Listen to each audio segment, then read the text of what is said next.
ചേച്ചി ഫോട്ടോയ്ക്ക് നിന്നായിരുന്നോ? അല്ലെങ്കിൽ വേഗം പോയിട്ട്. കുഴപ്പമില്ല കുഴപ്പമില്ല. അങ്ങനെയാണെങ്കിൽ ചേച്ചി ഒരു ഹെൽപ്പ് ചെയ്യോ? എന്നെ കുറേ നേരം ഫോട്ടോ എടുക്കാൻ വിളിക്കുന്നു. അങ്കിളാണെങ്കിൽ എന്നെ ഇൻവിറ്റേഷൻ കാർഡ് മേടിക്കാൻ വേണ്ടി നിർത്തിയിരിക്കുക. ചേച്ചിക്ക് ബുദ്ധിമുട്ടാവില്ലെങ്കിൽ ഈ ഇൻവിറ്റേഷൻ കാർഡ് ഒന്ന് മേടിച്ചു വെക്കോ, ഞാൻ പെട്ടെന്ന് വരാം.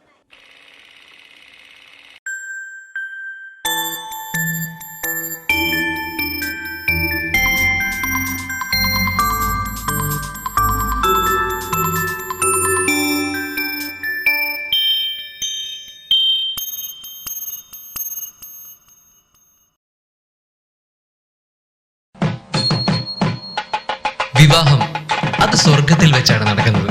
പക്ഷേ സദ്യ അതിവിടെയാണ്.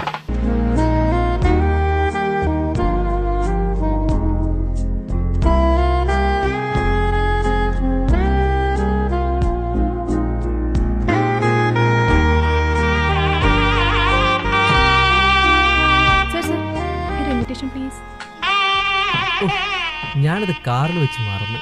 വേണേൽ എടുത്തിട്ട്. അത് കുഴപ്പമില്ല കുഴപ്പമില്ല. പെണ്ണിന്റെ ആളായിരിക്കും അല്ലേ? കസിന. ലക്ഷ്മിക്ക് ഞാൻ അറിയാത്തൊരു കസിന. ലക്ഷ്മിയുടെ ആരാന്ന് പറഞ്ഞു? ലക്ഷ്മിയുടെ അമ്മയുടെ ആങ്ങളയുടെ മോന്റെ അനിയന്റെ അല്ല ചേട്ടന്റെ മകനാ. ഓ ഓ സാനല്ലേ പെട്ട്. Okay okay. താങ്ക്സ്.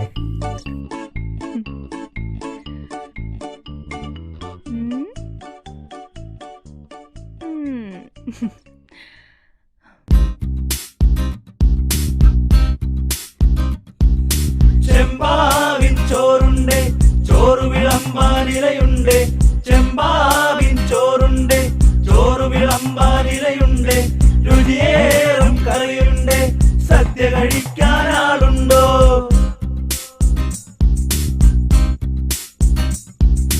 ചെമ്പാവിൻ ചോറുണ്ട്, ചോറ് വിളമ്പാനിലയുണ്ട്.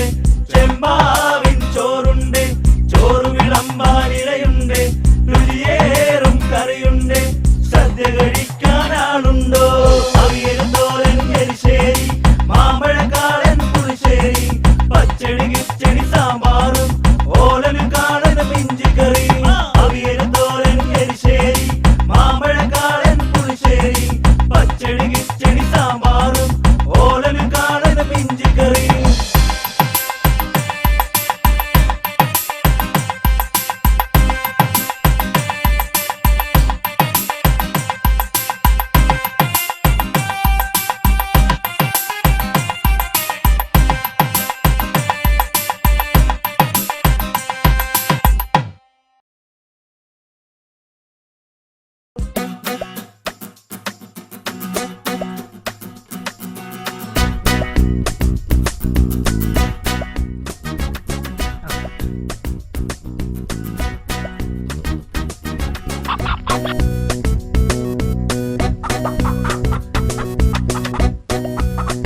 മോളെ വാ, ഇവിടെ സീറ്റ് ഉണ്ടല്ലോ.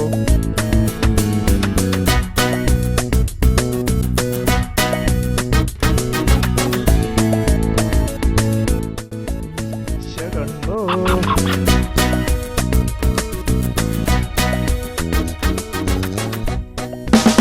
ദൈവമേ.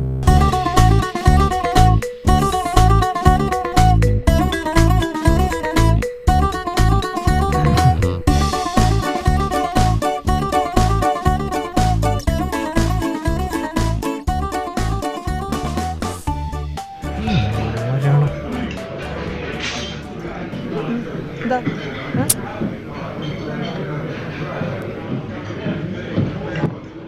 കിളിയുടെ കുട്ടിയുടെ പേരെന്നാ? ഓ ജാടയാണല്ലേ. ചെക്കൻ്റെ വീട്ടുകാരായിരിക്കും അല്ലേ? ചെക്കൻ്റെ നേരത്തെ പെണ്ണ് ലക്ഷ്മി എന്നൊക്കെയല്ലേ പറഞ്ഞു? ചെക്കൻ്റെ ആരായിരിക്കും? ചെക്കൻ്റെ ആരായിട്ട് വരും? ചെക്കൻ്റെ അച്ഛൻ്റെ വല്യമ്മയുടെ മോൻ്റെ ഭാര്യയുടെ മോൻ.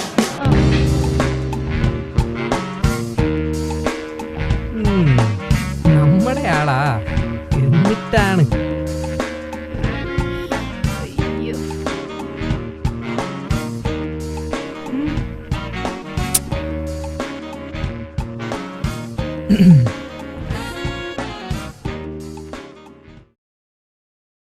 Will call you. Okay bye. Okay.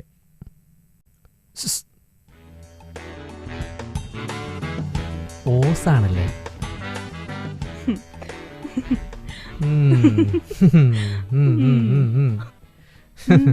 എന്താ? ഒരു കാര്യം ചോദിച്ചോട്ടെ? ഞാൻ പറയാം.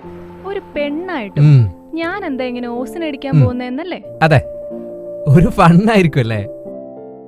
ഓ, അതൊക്കെ ഒരു കഥയാ. കഥ എന്ന് വെച്ചാ കേട്ടുമെടുത്ത പഴയ കഥ. ജനിപ്പിച്ചൊരു അനാഥയാക്കിയ ഒരു കുഞ്ഞിനെ തെരുവിലെറിയുന്നു. അവിടെ നിന്ന് നേരെ സെന്റ് മേരീസ് ഓർഫനേജിന്റെ വരാന്തയിലേക്ക്. നമ്മുടെ നിവിൻ പോളി പറയണ പോലെ ആ വരാന്തയിലൂടെ നടക്കുമ്പോ ഓർഫനേജിന്റെ അടുക്കളയിൽ നിന്ന് വരുന്ന പുഴുങ്ങിയ കഞ്ഞിയുടെയും കടലയുടെ മണം. ഓ, എന്റെ പേരെന്താ പറഞ്ഞേ? അജയ്.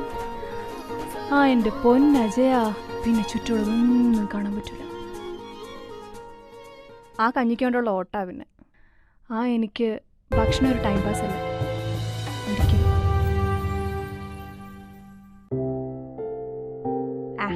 അതൊക്കെ പോട്ടെ. കണ്ടാ വലിയ മാന്യനൊക്കെ ആണല്ലോ. താനെന്തെങ്ങനെ? ഓ, അതൊക്കെ ഒരു കഥയാ.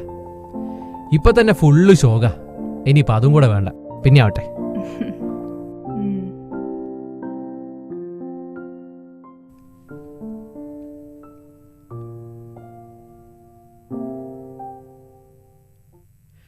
ഞാനൊരു കാര്യം ചോദിക്കട്ടെ? എന്താ? നമുക്കിത് ഒരുമിച്ചാക്കിയാലോ? ഈ ഓസിനടി ഒറ്റക്കാണല്ലേ പിടിക്കൂന്ന് പേടിക്കണ്ടുള്ളൂ. ഒന്നിച്ചാണല്ലോ എന്താ? നമ്മള് കപ്പിൾസ് അല്ലേ? അത് ശരിയാണ്. ഒന്നിച്ചാണേ കൊടുകൈ. അല്ല, തന്റെ പേര് ഇതുവരെ പറഞ്ഞില്ല. ഞാൻ രേവതി. ഈ ഓഡിറ്റോറിയത്തിനടുത്തുള്ള DTP സെന്ററിൽ വർക്ക് ചെയ്യാം. അപ്പൊ ഈ ഡ്രസ്സൊക്കെ വർക്കിംഗ് വുമൻസ് ഹൗസിലല്ലേ? കൂടെ റൂംമേറ്റ്സ് ഉണ്ടല്ലോ. ഓർഫനേജിൽ നിന്ന് നേരത്തെ പോന്നു. ജൂനിയേഴ്സ് വരുമ്പോ നമ്മൾ സീനിയേഴ്സ് വഴി മാറി കൊടുക്കണ്ടേ?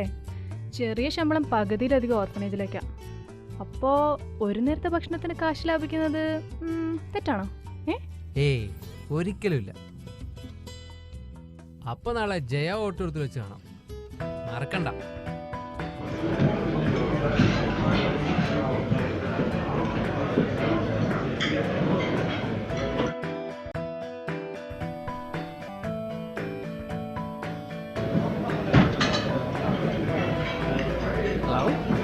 ഹലോ.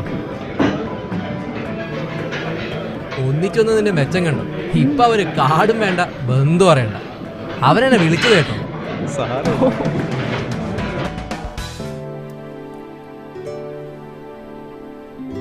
നമ്മളെ കണ്ട ശരിക്കും അങ്ങനെ തോന്നുന്നു. എങ്ങനെ? കപ്പിൾസ് ആണ്. ആയാ കൊള്ളാം. എന്തോ?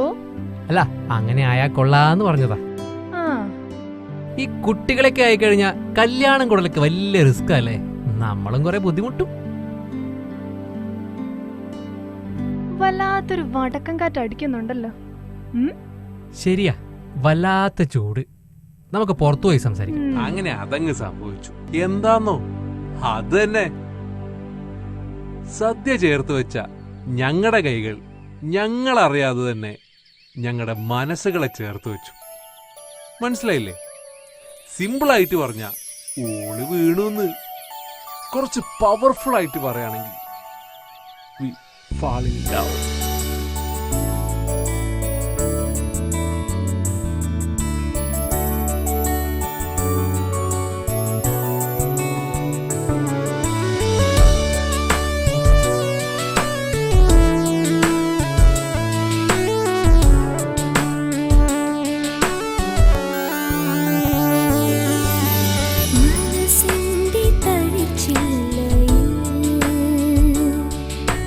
കുറുകുന്ന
ആരാച്ചേ? ഞാനാ. ആ, ഒപ്പിട്ടോളൂ.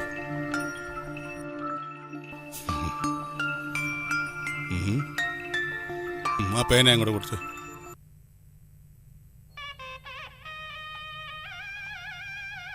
ആ, സാക്ഷികൾ ആരുമില്ലേ? ഇല്ല. അത് ഞാൻ തന്നെ സംഘടിപ്പിക്കണമായിരിക്കും അല്ലേ? എടോ ഷാജി, മണി, ഒന്നിക്ക് വന്നേ. എടോ ഒരു ഒപ്പിട്ട് സഹായിക്കടോ. പിള്ളേരല്ലേ? കുറെ നാളായി ആധാരം എഴുതാൻ തുടങ്ങിയിട്ട് ഇത് ആദ്യമായിട്ട് ഒരു കല്യാണത്തിന് ഒപ്പിടുന്നത്. ജീവിതത്തിൽ അങ്ങനെയൊരു നല്ല കാര്യം ചെയ്യടോ.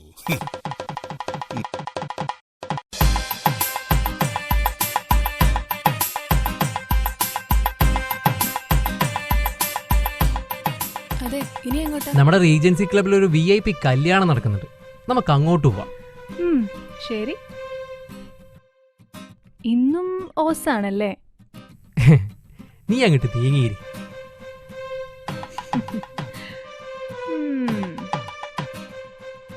കല്യാണത്തിന് അന്നെങ്കിലും വന്ന വഴി മറക്കരുതല്ലോ.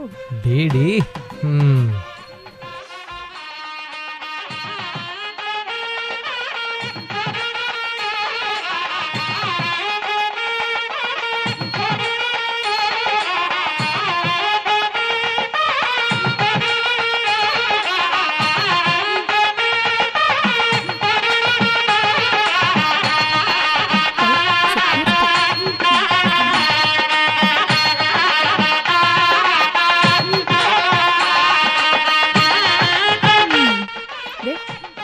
നമ്മുടെ കല്യാണ സദ്യ വിളിച്ചിട്ടാ.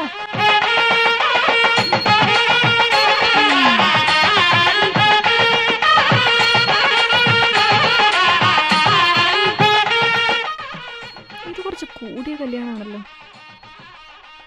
ദേജ, നമുക്ക് സൈഡിൽ കൂടെ പോവാട്ടോ. ഇതെന്താ നടുക്കൂടെ തന്നെ നടക്കണേ? ആൾക്കാരൊക്കെ നമ്മളെ തന്നെ നോക്കുവാട്ടോ. അവരൊക്കെ നമ്മുടെ ഫോട്ടോ എടുക്കുന്നു. നല്ലൊരു ദിവസമായിട്ട് ഇന്ന് തന്നെ. അജയ്, ഒന്ന് നിന്നേ. എങ്ങോട്ടായി പോന്നേ? എല്ലാവരും നമ്മളെ തന്നെ നോക്കുക.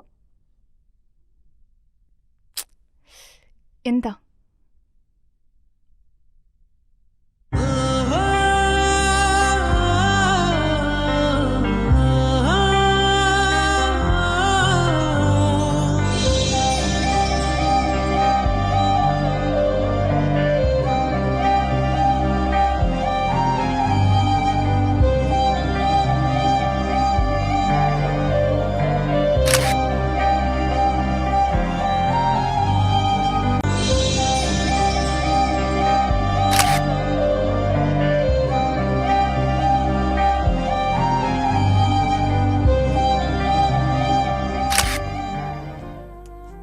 കള്ളം പറഞ്ഞതാ ഞാൻ.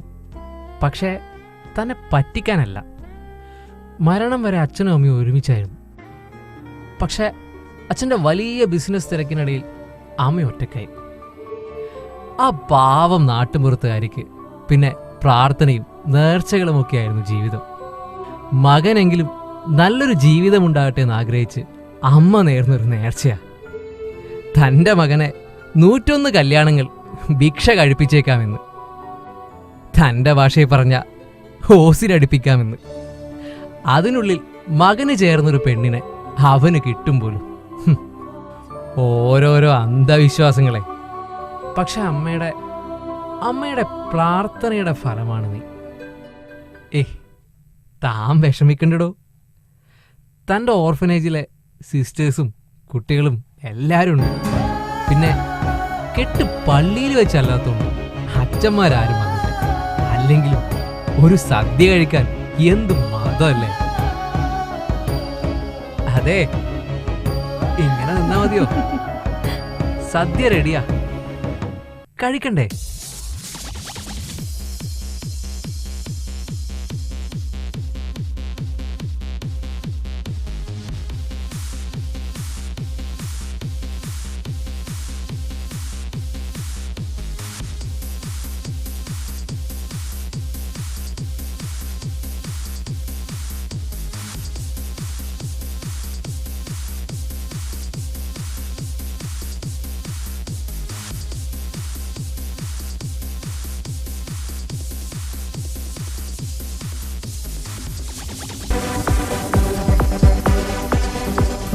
ചില വിശ്വാസങ്ങൾ ഇങ്ങനെയാണ്.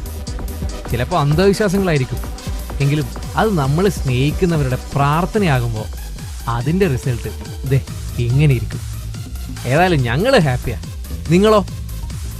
എങ്കിലേ സദ്യയും കഴിച്ച് കല്യാണക്കുറിയും കാണിച്ചിട്ട് പോയാൽ മതി.